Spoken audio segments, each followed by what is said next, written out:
Third year के बाद में जितनी भी आपकी क्लासेस होंगी वो सारी हॉस्पिटल में होंगी, तो वो किस लैंग्वेज में होगी। हाँ तो राम राम भाई, कैसे हो आप सब लोग। आई होप सब ठीक हो गए। इसी के साथ शुरू करते हैं अपनी आज की एक नई वीडियो। और आज की वीडियो में मैं लेके आया हूँ आप लोगों के लिए एक गुड न्यूज। और वो गुड न्यूज ये बताऊंगा आगे चल के, धीरे धीरे आराम से सारी चीजों को डिस्कस करेंगे। आपके जितने भी सारे क्वेश्चंस अभी जो रिसेंटली मेरे से और जो क्वेश्चंस पूछे गए, हालांकि मैं एक वीडियो बना चुका हूँ, पर कोई नहीं, आप लोगों के लिए फिर से एक वीडियो, कोई दिक्कत नहीं है भाई। आपके जितने डाउट्स हो गए मैं बैठा हूँ आप लोगों के लिए, और मैं आपके सभी के डाउट्स क्लियर करूंगा। क्योंकि मेरे हिसाब से अभी तक अब्रॉड ट्रैवल करने के लिए कोई भी इतनी डिटेल्स वीडियो नहीं बनाई है, अभी तक किसी ने भी नहीं बनाई है, फिर किसी के चैनल पे नहीं मिलेगी जितनी मेरे चैनल पे आपको मिलेगी। चाहे आप यूनिवर्सिटी से रिलेटेड लगा लो, कैंपस के रिलेटेड लगा लो, या फिर आप अपने हॉस्टल के रिलेटेड लगा लो, या फिर आप जो आपकी सिटी है उसके रिलेटेड लगा लो, आप किसी भी चीज के रिलेटेड लगाओ, या फिर आप इंडिया से ट्रैवल कर रहे हैं अब्रॉड और क्या क्या सामान आपको आपके साथ कैरी करना चाहिए, चाहे आप उसके रिलेटेड लगा लीजिए। मेरे चैनल पे आपको सभी की ऑलरेडी वीडियोस मैं पोस्ट कर चुका हूं। नीचे डिस्क्रिप्शन में आपको एक अलग से सेक्शन मिल जाएगा जहां पे मैंने लिखा है इन्फॉर्मेटिव वीडियोस, और उसके नीचे सभी वीडियोस के लिंक मिल जाएंगे आपको। वीडियो का टाइटल देन उसके बाद उसका लिंक है, तो आप जाओ क्लिक करो और एक बार चेकआउट कर लेना जिस वीडियो का भी आपको देखने की जरूरत है। मैं तो ये कहूंगा कि एक बार सभी वीडियोस को चेकआउट कर लेना, क्योंकि आपको कुछ ना कुछ इन्फॉर्मेटिव देखने को, सीखने को, और आपको पता लगेगा ही कुछ ना कुछ इन्फॉर्मेटिव। ठीक है, तो आज की वीडियो में हम किस किस चीज के ऊपर बात करने वाले हैं। आज की वीडियो में हम बात करने वाले हैं कि सबसे पहले जो एक मेन जो मुद्दा है, जो एक मेन टॉपिक अपने पास, जिसके रिगार्डिंग मेरे पास बहुत सारे क्वेश्चंस डाउट्स आ रहे थे कि भाई उस इंग्लिश और रशियन वाली का क्या रहा। मैंने एक पहले वीडियो बनाई थी जिसमें मैंने बोला था कि कुमार स्टेट मेडिकल यूनिवर्सिटी के अंदर अभी 4th ईयर में जो स्टूडेंट्स हैं उनको रशियन में पढ़ाया जा रहा है। तो काफी सारे लोगों के मेरे पास उसी के ऊपर कमेंट आए कि भाई जल्दी वीडियो बनाओ, जल्दी वीडियो बनाओ। तो आज मैं अपना थोड़ा सा टाइम निकाल के आप लोगों के लिए फाइनली वीडियो बना रहा हूँ। ठीक है, तो अभी एक इसके ऊपर बात करेंगे कि उसका क्या रहा, प्रोसेस कहाँ तक पहुंचा है, क्या अपडेट्स आए हैं। देन उसके बाद में हम बात करेंगे कि आपको कार्ड्स कौन कौन से लेके आने हैं इंडिया से अगर आप ट्रैवल कर रहे हो। एटीएम कार्ड, इसके थ्रू आप अपने पैसे मंगाओगे, जैसे मंथली एक्सपेंस लगा लो, या फिर आपकी फीस, या फिर अदर आपके जो भी खर्चे हैं। ऑनलाइन और ऑफलाइन का क्या है, अभी जो चीज में क्लासेस हैं वो ऑफलाइन है या ऑनलाइन है, एक उसके ऊपर हम बात करेंगे। और एक इस चीज के ऊपर बात करेंगे कि यूनिवर्सिटीज के अंदर प्रैक्टिस स्किल्स या फिर प्रैक्टिस लैब्स या प्रैक्टिस रूम्स, जो आप अपने नाम देना चाहो अपने तरीके से, वो आप दे सकते हो। वो कैसे हैं, किस तरीके से एक्सेस होते हैं। ठीक है, तो आज हम इन सभी के ऊपर एक एक करके बात करेंगे। और बहुत सारे बच्चों के ये भी मैसेज आ रहे थे कि भाई आप क्यों नहीं करवा सकते मेरा एडमिशन। तो भाई मैं आप लोगों का एडमिशन करवा सकता हूँ, उसमें कोई दिक्कत नहीं है। बट जब हम रशिया आते हैं तो हम एज ए स्टूडेंट आते हैं, और स्टूडेंट ही सही रहता है। स्टूडेंट से आगे जाना थोड़ा सा डिफिकल्ट हो सकता है, क्योंकि जब आप स्टूडेंट वीजा पे आते हो तो आप यहाँ पे काम नहीं कर सकते। और जब आप किसी के एडमिशन यहाँ पे करवा रहे हो, या फिर आप किसी भी इंसान से जुड़ रहे हो एज अ वर्क, अगर आप स्टूडेंट हो तो अच्छी बात है, बट आप किसी काम के लिए उस बंदे से जुड़ रहे हो, या फिर यूनिवर्सिटी के साथ किसी काम से जुड़ रहे हो। जैसे मुझे यूनिवर्सिटी से पहले बात करनी पड़ेगी कि मैं एडमिशन करवाना चाहता हूँ, यूनिवर्सिटी मुझे सीट दे, काफी लंबा प्रोसेस होता है, तो हम उसमें नहीं घुसेंगे। एक मैं आपको बस हल्का सा हिंट दे देता हूँ कि इसमें क्यों नहीं करवा सकता मैं आपका एडमिशन डायरेक्टली यूनिवर्सिटी से। तो जो जितने भी भाइयों ने मुझे मैसेज किया कि भाई आप मेरा एडमिशन करवा दो खुद अपने रिस्पॉन्स पे, तो भाई मैं आपका खुद ब खुद मतलब यूनिवर्सिटी के साथ डील नहीं कर सकता। बट मैं आपको इतना कर सकता हूं कि कोई एक अच्छा जो मेरे कंसल्टेंट है जिनके थ्रू मैं आया, जैसे कि मैं आपको बता चुका हूं मेरा कंसल्टेंट बहुत अच्छा था, जिनके थ्रू मैं यहाँ पे आया, अपना ड्रीम फुलफिल कर पाया। अब उन्होंने मेरे से जो फीस ली, मैंने यहाँ के हॉस्टल में पता किया, मेरी फीस सबसे कम थी। और अगर आप चाहते हो कि मैं उनका नंबर आपको दूं, या फिर आपका कॉन्टैक्ट उनसे हो जाए कैसे न कैसे, तो मैं आपको वो जरूर दे सकता हूं। अगर आप चाहते हो तो मुझे पर्सनली मैसेज कर लेना, मैं आपको जरूर दे दूंगा। ठीक है, बाकी इससे ज्यादा मैं आपकी कोई हेल्प नहीं कर सकता भाई। जितने भी सॉरी भाई, जितने भी भाई ये बोलते हैं कि आप हमारा एडमिशन करवा दो डायरेक्ट यूनिवर्सिटी में, आप हमारी डॉक्यूमेंटेशन करवा दो, तो भाई वो थोड़ा सा मुश्किल होगा। हाँ, मैं आपको एक अच्छी कंसल्टेंसी से आपको मिलवा सकता हूं, बस मैं इतना कर सकता हूं आप लोगों के लिए। आपके एडमिशन डायरेक्ट यूनिवर्सिटी में मैं नहीं करवा सकता, तो सॉरी गाइस। तो अब बात करते हैं हम कि जो यूनिवर्सिटी के अंदर लैब्स हैं वो कैसी हैं। सबसे पहले जो हम जब एमबीबीएस का सपना देखते हैं तो हमारे अंदर सबसे पहले क्या आती है कि गले में एक स्टेथोस्कोप हो, हाथ में एक इंजेक्शन हो, और हम अपने पेशेंट को इंजेक्शन लगा रहे हो। तो जब आप प्रैक्टिस क्लास के अंदर जाते हो, हमारी हफ्ते में एक दिन मैनुपुलेशन की क्लास होती है। मैनुपुलेशन बोले तो एज अ लाइक वही प्रैक्टिस क्लास। हाँ, तो क्या होता है प्रैक्टिस क्लासेस में, अपनी कुमार स्टेट मेडिकल यूनिवर्सिटी में फ्लोर है एक पूरा 6 नंबर फ्लोर है, उसके ऊपर हर एक रूम के अंदर अलग अलग डिसिप्लिन और अलग अलग डिपार्टमेंट्स बने हुए हैं। तो उसका सभी का टूर मैं ऑलरेडी आपको करवा चुका हूँ। तो जो आपको, अगर आप वीडियो देखना चाहते हो तो ऊपर देखो आई बटन में मैंने 2 वीडियो पिन की है कि Kumar state practice classes in Kumar state medical university.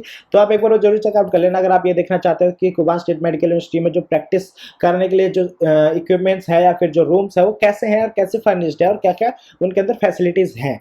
तो अगर आप देखना चाहते हो तो एक बार वो वीडियो जरूर चेकआउट कर लेना, और बाकी सारी इन्फॉर्मेटिव वीडियो जैसे मैं आपको बता चुका हूँ नीचे डिस्क्रिप्शन के लिंक में मिल जाएगी। तो अब बात करते हैं कि प्रैक्टिस स्किल्स के ऊपर कैसे फोकस होता है। हमारी वीक में एक बार क्लास आती है और उस वीक की क्लास में हमें प्रैक्टिस की जाती है। उसमें हमें पढ़ाते नहीं है, मतलब थ्योरेटिकल कुछ लिखवाते नहीं है, ना ही बोर्ड पे कुछ पढ़ाते हैं, ना ही स्क्रीन के ऊपर कुछ दिखाते हैं। हमें सिर्फ और सिर्फ वो प्रैक्टिकल करके दिखाते हैं पहले, फिर हमसे करवाते हैं देन। वो ऐसा नहीं कि सिर्फ उन्होंने आपको एक बार करके दिखा दिया देन उनका काम खत्म, नहीं।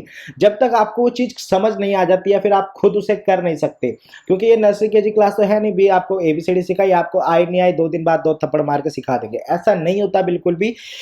क्योंकि जब आप आज सीखोगे अच्छे तरीके से तो ही कल आप किसी दूसरे पेशेंट को अच्छे से ट्रीट कर पाओगे। अब उसके लिए आपको आज अच्छे से सीखना पड़ेगा, तो वो आज ही अच्छे से सिखाते हैं, पहले आपको करके दिखाते हैं देन आपसे करवाते हैं। जैसे कि मैंने आपको बता दिया कि हर एक चीज का अलग अलग डिसिप्लिन, अलग अलग डिपार्टमेंट्स बने हुए हैं, तो आप देखना चाहो तो वीडियो में देख लेना।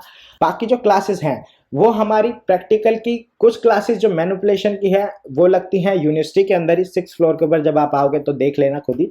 और कुछ हैं वो लगती है हॉस्पिटल्स में। अब कुमार स्टेट मेडिकल यूनिवर्सिटी के अंदर करीबन करीबन 9 से 10 हॉस्पिटल्स आते हैं जिनके अंदर स्टूडेंट्स जाते हैं पढ़ाई करने या फिर कुछ मैनिपुलेशन की क्लासेज अटेंड करने, कुछ सीखने। तो जो प्रैक्टिकल क्लासेज है उसके अंदर क्या होता है कि आपको जैसे आज मैम ने इंजेक्शन लगाना सिखाया कि वेन के अंदर कैसे लगाते हैं, मसल्स के अंदर कैसे लगाते हैं, फिर स्किन के अंदर कैसे लगाते हैं, वो कितने डिग्री पे लगता है, वो हर एक चीज आपको एकदम पर्टिकुलरली समझाएंगी। और ऐसा नहीं है कि आपको रशियन में समझाएंगे। वो अगर वो मैम को इंग्लिश कम आती होगी तो वहीं उनके साथ में एक ट्रांसलेटर बैठा होगा जो आपको हर एक वर्ड इजिली इंग्लिश में आपको ट्रांसलेट करेगा। तो आपको बिल्कुल ही घबराने की जरूरत नहीं है, ये नहीं सोचने की जरूरत है। 3rd ईयर तक तो, मैं 3rd ईयर यहाँ पे इसलिए बोल रहा हूँ क्योंकि अभी आगे का मैं बताऊंगा। अभी प्रैक्टिकल के ऊपर बात करें, प्रैक्टिकल क्लास कैसी होती है, जब हम लैंग्वेज वाले उसमें जाएंगे तो मैं आपको लैंग्वेज में बताऊंगा। पर फिलहाल अभी प्रैक्टिकल बता रहा हूँ कि आपको घबराने की जरूरत नहीं है। 3 साल तक तो 3 साल तक आपको इंग्लिश में ही बताएंगे वो। देन उसके बाद में जो बात आती है वो आती है कि भैया जब इंडिया से रशिया ट्रैवल कर रहे हैं, फिर किसी और कंट्री में अगर आप जा रहे हो और मेरी वीडियोस देख रहे हो, जैसे आप रशिया नहीं आ रहे, ठीक है, आप फिलीपींस जा रहे हो, आप कजाकिस्तान जा रहे हो, फिर आप कहीं और जा रहे हो, ठीक है, तो वहां पर हम कौन सी जो डेबिट कार्ड है, क्रेडिट कार्ड है या फिर कोई और कार्ड है वो लेके जाए, कोई रिवॉर्ड कार्ड है वो लेके जाए। तो मैं आपको बता दूं, सबसे पहले क्रेडिट कार्ड आपकी खुद की चॉइस है, आपकी खुद को वो है, आपके ऊपर डिपेंड करता है कि आप अपने साथ कैरी करना चाहते हो या नहीं करना चाहते। मैं इस चीज के ऊपर आपको कुछ नहीं कहूंगा, वो आपका खुद का पर्सनल है, उसके अंदर मैं कुछ नहीं बता सकता। बस मैं इतना कह सकता हूं कि जो डेबिट कार्ड है वो आप कोशिश करें कहीं ना कहीं पंजाब नेशनल बैंक का हो। तो यहाँ पर पंजाब नेशनल बैंक का कम से कम टैक्स लगता है, फीस होती है। आप जब विड्रॉल करते हो तो जो फीस कटती है, आपकी विड्रॉल फीस कटती है, वो विड्रॉल चार्जेस जो होता है वो कम से कम कटते हैं, करीबन करीबन 200 से 400 रुपये के अंदर कटते हैं। अगर आप बात करो पंजाब नेशनल के अलावा छोड़ के SBI की या फिर और किसी बैंक की, तो उनमें थोड़ा ज़्यादा कटता है, उनमें 1000, 1200, 1500 इतने तक कटता है, ठीक है। अब उसके बाद में हम बात करते हैं 10,000 का, बता रहा हूँ आपको, 10,000 के ऊपर 200 से 400 रुपये कटेंगे पंजाब नेशनल में। और अगर आप बात करो किसी और बैंक की तो उनमें कटेंगे 1000, 1200, 1500, 1800 या 2000 तक भी कट सकते हैं, वो डिपेंड होता है कि रेट क्या चल रहा है। पर पंजाब नेशनल में 200-400 तक ही कटते हैं, उससे ज़्यादा बहुत कम चांसेस होते हैं कटने के। बाकी ऑलमोस्ट आपके, जैसे आपने 10 महीने में 10 बार आपने पैसे निकलवाए, हर महीने 10-10 हज़ार, तो अब हम ये भी बताऊंगा आपको कि मंथली कितना एक्सपेंस लगता है, ठीक है। तो 10,000 पे आपने हर महीने 10-10 हज़ार पे निकलवाए, तो उसमें आपका हर महीने 200 से 400 रुपये ही कटता है पंजाब नेशनल के साथ। तो अगर आप अपने साथ कार्ड कैरी करें, वो तो करना ही है, खैर आप पैसे कैसे मंगवाओगे, तो आप अपने साथ पंजाब नेशनल का कार्ड कैरी करें। और अभी मुझे एक नई बात पता चली कि जो HDFC बैंक का जो कार्ड है, वो HDFC बैंक का कार्ड एक मेरी फ्रेंड के पास है, तो वो पैसे विड्रॉल कराने गई, तो आप यकीन नहीं करोगे, सिर्फ उसका 12 रूबल या 12 INR कह दो, जो विड्रॉलिंग फीस होती है, जो आप मनी विड्रॉल करते हो, तो जो उसकी फीस कटी थी वो सिर्फ 12 रूबल कटी थी, सिर्फ 12 रूबल, कुछ भी नहीं है भाई। 12 रूबल तो बिल्कुल एकदम, मतलब आप मिनिमम अगर एक बार अपना बैलेंस भी चेक करते हो तो 30 से 50 रूबल काटता है। तो यहाँ पे तो आपने पैसे विड्रॉल किए हैं, करेंसी दूसरी करेंसी में चेंज किया, तब 12 रूबल कटे थे। और वो आप कहोगे कि भाई जो मीन्स जो करेंसी है वो रशिया की ज़्यादा नहीं, उस टाइम पे जब हमें विड्रॉल करे थे तो वो दोनों इक्वल थी, इंडियन करेंसी और रशियन करेंसी बिल्कुल इक्वल थी। जब आप रशिया आओगे तो आपको बहुत सारी चीज़ें सीखने को मिलेंगी कि किस टाइम पे हमें पैसे विड्रॉल करवाने चाहिए। पहले देखना चाहिए कि हाँ आज के दिन जो रशियन रूबल्स का रेट है, जो INR का रेट है, वो दोनों इक्वल है। 1 पैसे की वैल्यू हो, 1 पैसा है, 1 रुपये की वैल्यू 1 रुपया, और 1000 की वैल्यू 1000 INR है। 1000 INR इक्वल टू 1000 रूबल आज। तो मैं आज पैसे विड्रॉल करा, जब आप यहाँ पे आओगे तो ये सारी चीजें आपको हम बता देंगे और आप खुद ब खुद भी एक्सपीरियंस कर लोगे, ठीक है। अब उसके बाद में बात आती है कि यहाँ पर मंथली एक्सपेंस कितना आता है। यहाँ पर मंथली एक्सपेंस जो एक मतलब जो आप मिनिमम जो एक्सपेंस होता है वो होता है मैक्सिमम, मिनिमम से मैक्सिमम आपका 10,000 आता है। अगर आप ज़्यादा मीन्स शॉपिंग वगैरह करते हो या फिर आप ज़्यादा ट्रैवलिंग वगैरह करते हो तो आपका 15,000 हो सकता है, 20,000, उससे ऊपर आप आपके ऊपर है कि आप कितना कर सकते हो। बट जो एक लाइक बिल्कुल आराम से पूरा महीना निकल जाए, खा पी भी ले, थोड़ा बहुत घूम फिर भी ले और एक दो कपड़े भी खरीद ले, तो 10,000 के आसपास, 10 से 12,000 रुपये में आराम से हो जाता है, ठीक है। आप उसके अंदर आपका ट्रैम कार्ड का रिचार्ज, आपका फ़ोन रिचार्ज, और उसके अंदर जो आप खाने पीने का राशन लेके आओगे महीने का वो, या फिर आपकी जो डेली नीड्स की सामान है, जैसे कोई दूध पीता है या फिर कोई अंडे खाता है डेली, या फिर कोई सब्जियां लेके आ रहा है डेली, जो भी आपके डेली नीड्स का सामान है, जितना भी आप मंथली का जो भी आपका पूरा एक्सपेंस है वो 10 से 12,000 या हद 15,000 रुपये में आराम से हो जाता है। और अगर उससे ऊपर आपका खर्चा होता है तो आपकी मर्जी है भाई, आप जारा से शॉपिंग कर रहे हो या फिर आप एडिडास या नाइकी से, आप जिससे शॉपिंग करना चाह रहे हो, आप हर महीने 10,000 के जूते खरीद रहे हो, वो आपका एक्सपेंस अलग से है। वो हर एक का इक्वल नहीं होता है, बंदे के ऊपर डिपेंड होता है कि वो किस हिसाब से शॉपिंग करता है, फिर क्या क्या खर्चे हैं उसके। बाकी जो एक एवरेज होता है वो होता है 10 से 12 या फिर हद से हद 15, उससे ज़्यादा नहीं होता एवरेज खर्चा, ठीक है। अब हम जो एक मतलब मेरे से बहुत ज़्यादा बच्चों ने नहीं पूछा, पर 2-3 ने मुझसे पूछा और मुझे लगता है कहीं ना कहीं मुझे ये क्वेश्चन का एक मतलब देना चाहिए आंसर, या फिर इसके ऊपर मुझे थोड़ी बहुत बात करनी चाहिए वीडियो में, 2-4 मिनट इसके ऊपर भी देनी चाहिए।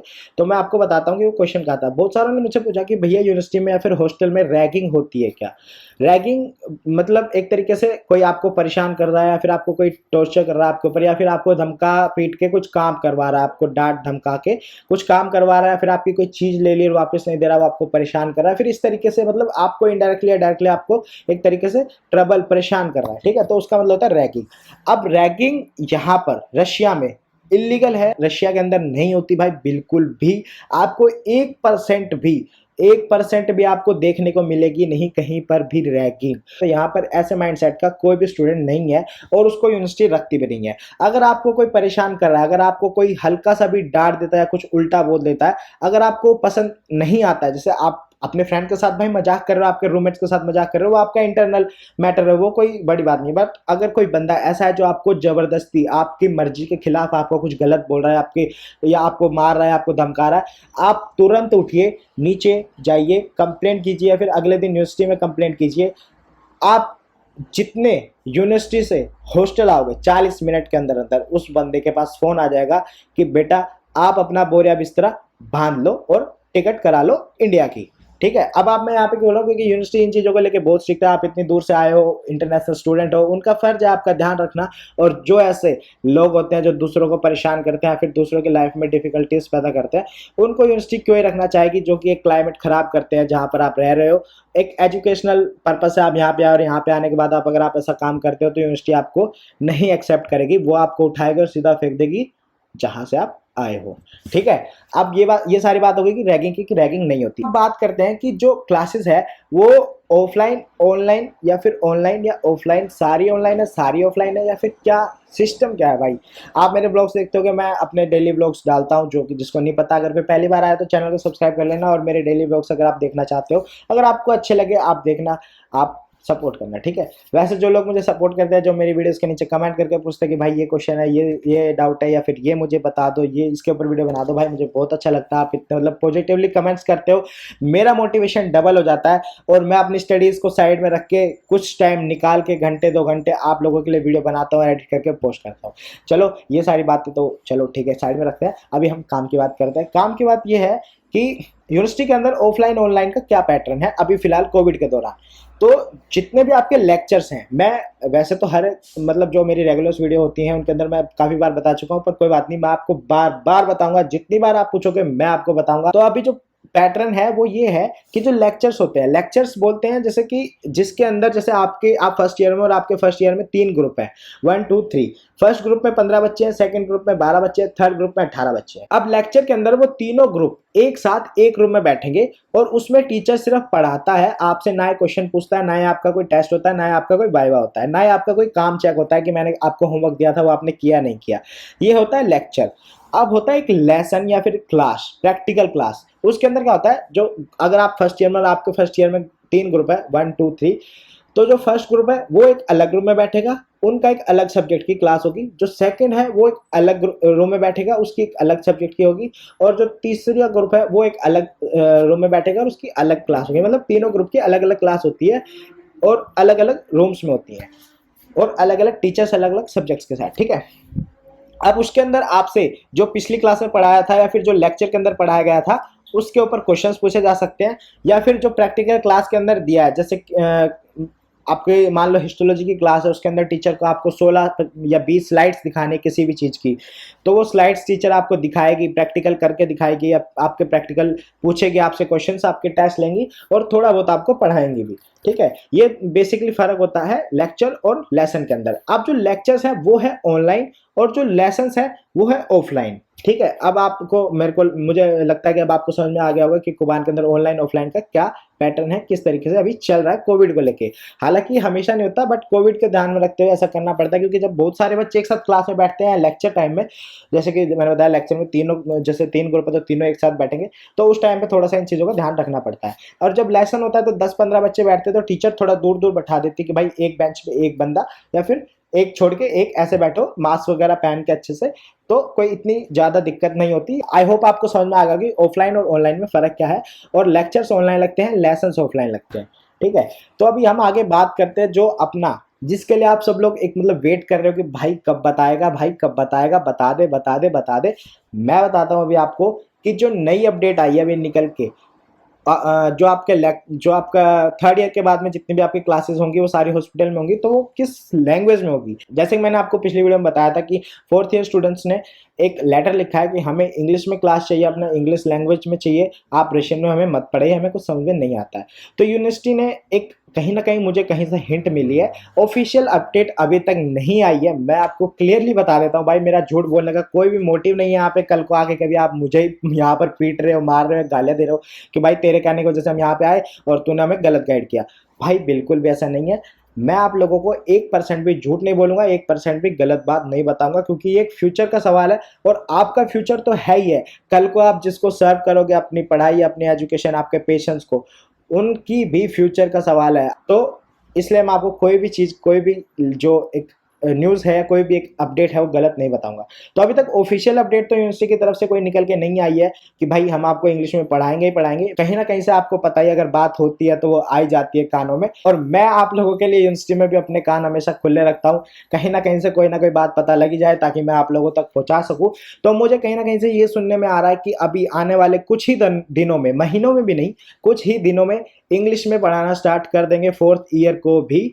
क्योंकि जब फोर्थ ईयर वालों ने जब लेटर डाला और उनकी कंसल्टेंसी ने भी साथ के साथ दबाव दिया कि हमारे बच्चों को इंग्लिश में पढ़ाया जाए, तो अब कहीं ना कहीं जो यूनिवर्सिटी है वो फोर्थ ईयर वालों को भी इंग्लिश में ही पढ़ाएगी। बट अभी तक मेरे कानों में यही सुनने में आ रहा है कि इंग्लिश में होने वाली है कुछ ही दिनों में। हो सकता है कि जब तक आप आओ तब तक हो जाए, बट मैं फिर से आपको बता देता हूँ कि कोई भी ऑफिशियल न्यूज़ नहीं आई है।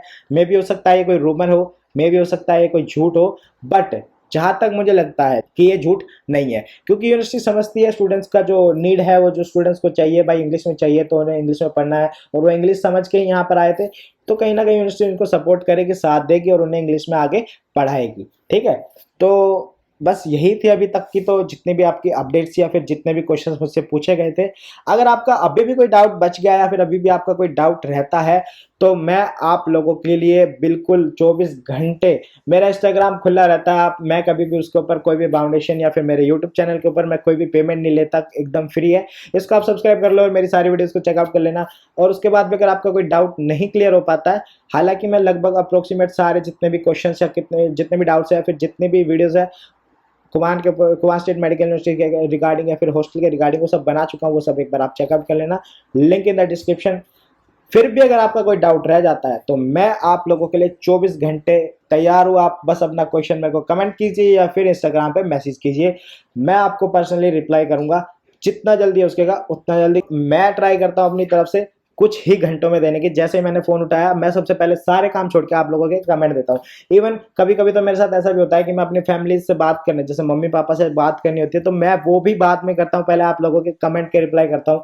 क्योंकि आप लोगों का जो कमेंट है वो बहुत ज़्यादा इंपॉर्टेंट है, आपका जो डाउट है वो क्लियर होना बहुत इंपॉर्टेंट है। क्योंकि आपको एडमिशन लेना है अभी 1 महीने के अंदर अंदर, अक्टूबर एंड तक में भी एडमिशन खत्म हो जाते हैं या फिर ऑलमोस्ट सभी यूनिवर्सिटीज़ की सीट्स फुल हो जाती है, तो उससे पहले लेना होता है। तो कहीं ना कहीं आपका लॉस ना हो जाए इसलिए, ठीक है। तो बस यही था, वीडियोस देख लेना नीचे डिस्क्रिप्शन में। हाँ, तो बस आज की वीडियो में यही था, इसी के साथ खत्म करते हैं अपनी आज की एक वीडियो। आई होप आपको अच्छी लगी होगी, एक बार कमेंट करके बता देना कैसी लगी। और अगर आप वीडियो अच्छी लगी तो लाइक कर देना, शेयर कर देना अपने फैमिली फ्रेंड्स के साथ, और सब्सक्राइब कर लो मेरे चैनल को डेली ऐसी नई नई वीडियोस देखने के लिए। बस ऐसे ही सपोर्ट बनाए रहो भाई, सपोर्ट करते रहो, कमेंट करते रहो, भाई के ऊपर ऐसे प्यार दिखाते रहो। बहुत जल्दी बहुत अच्छी अच्छी वीडियोस लाने वाला हूँ, और काफ़ी अच्छी अच्छी इन्फॉर्मेटिव चीज़ें आपको बताऊंगा। और काफ़ी अच्छी अच्छी, जो लोग मेरे ब्लॉग्स एज लाइक रशिया के ऊपर देखते हैं कि भाई रशिया के अंदर क्या है कैसा है, अगर वैसे आप मेरे ब्लॉग्स देखते हो तो वैसे भी आप लोगों के लिए बहुत जल्दी मैं अच्छी अच्छी वीडियोस लाने वाला हूँ। सो बस चैनल को सब्सक्राइब कर लेना, बेल आइकन ऑन कर लेना और सपोर्टिव बने रहो। Thank you for watching this video guys, stay tuned, be happy, bye.